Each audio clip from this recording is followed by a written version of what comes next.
साथियों नमस्ते। आइए मेरे साथ में हैं यहाँ सत्ता समाज के वरिष्ठ नेता भी हैं और समाज सेवी भी हर्षित प्रधान जी हैं। मैं उनसे बात करना चाहूँगा कि कर्पूरी जी को जो अभी भारत रत्न मिला है तो और जननायक जी कैसे उनका नाम पड़ा और भारत रत्न मिलने तक इतना विलम्ब क्यों हुआ अब तक, इसके बारे में ये बताएंगे। मैं पहले आपका परिचय जानना चाहूँगा और साथ में कर्पूरी जी के संदर्भ में बताएं थोड़ा। बहुत बहुत धन्यवाद संपादक महोदय। पहले तो मैं आपके जितने भी दर्शक आपसे जुड़े हुए हैं आपके चैनल के माध्यम से उन सबको बधाई देता हूं कि आपका चैनल दिन दूनी और रात चौगुनी तरक्की करे।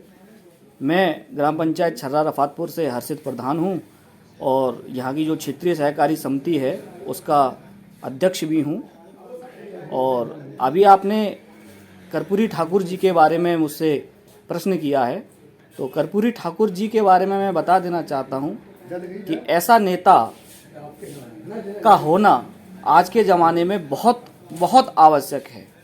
आजकल हम देख रहे हैं कि सभी लोग गरीबों के हितैषी बनते हैं और गरीबों के मसीहा बनने की कोशिश करते हैं, लेकिन हमारे कर्पूरी ठाकुर जैसे नेता से उन सभी को सबक लेना चाहिए और सीख लेनी चाहिए, शिक्षा लेनी चाहिए कि समाजवाद की असली पहचान क्या होती है, असली समाजवाद क्या होता है, किस तरह से गरीबों की मदद की जाती है, किस तरह से अपने विचारों से महान बना जाता है। ऐसे कर्पूरी ठाकुर से हमें बहुत कुछ सीख लेना चाहिए। हाँ, मैं आपसे एक प्रश्न करूंगा कि उनके नाम के आगे जो जननायक लगाया जाता है, जननायक का क्या महत्व है और क्या मतलब होता है जननायक का?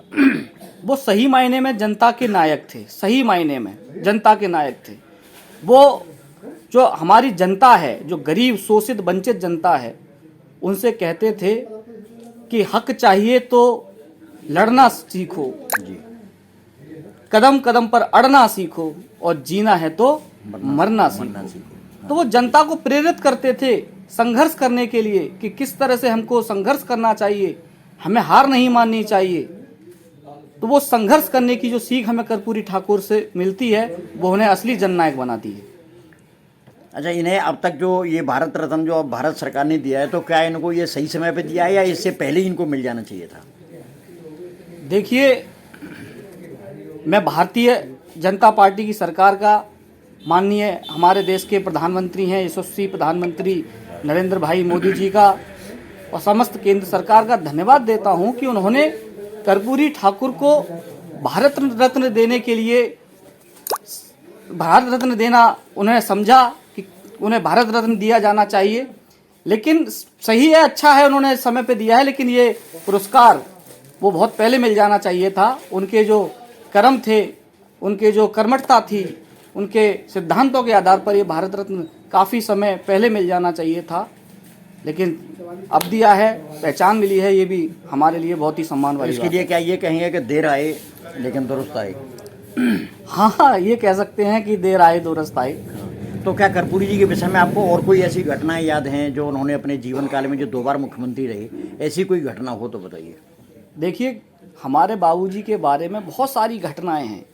एक घटना हो तो मैं आपको बताऊं, इतनी घटनाएं हैं कि किसी व्यक्ति के लिए ये होता है कि एक घटना होती है, लेकिन उनका तो पूरा जीवन ही गरीबों की सेवा में और गरीबों की उत्थान में लगा रहा है। मैं उनके समाजवाद की एक घटना उनको बताना चाहूँगा कि हमारे कर्पूरी जी की एक बार उनकी बेटी की शादी हुई थी और बेटी की शादी में उन्होंने अपने घर वालों से कहा कि मैं इस बेटी की शादी बहुत ही साधारण तरीके से करूंगा, बहुत ही साधारण तरीके से होगी शादी।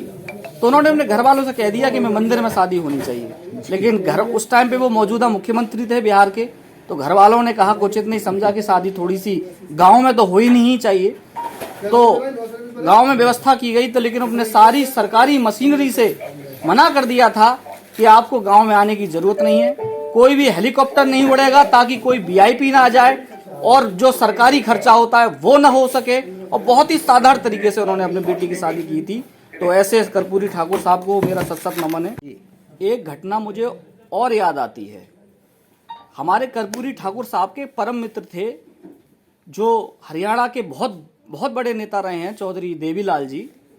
तो वो हमेशा ये कहा करते थे, जो उनके मंत्री परिषद के मंत्री थे, कि कर्पूरी ठाकुर जी से कहना कि कभी कोई रुपया पैसा की ज़रूरत हो तो देवीलाल उनके लिए हमेशा हाजिर है।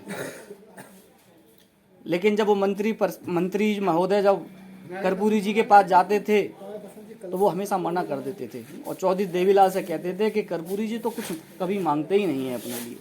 तो उन्होंने कभी अपने लिए कुछ नहीं मांगा, जो किया वो समाज के लिए किया, समाज के उत्थान के लिए किया, बच्चों के लिए, महिलाओं के लिए, शिक्षा पर उन्होंने काम किया।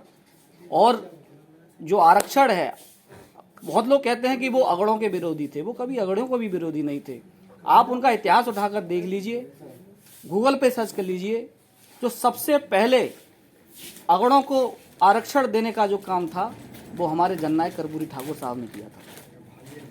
तो उन्होंने न केवल अगड़ों के लिए, पिछड़ों के लिए, महिलाओं के लिए, युवाओं के लिए, सभी के लिए असली जो समाजवाद का काम था वो किया था। मैं आपसे, मेरा एक अंतिम प्रश्न होगा तो डेली न्यूज़ के माध्यम से आप और कर्पूरी जी के जो उनके चरित्र के संदर्भ में आप लोगों के लिए डेली न्यूज़ के माध्यम से क्या संदेश देना चाहेंगे?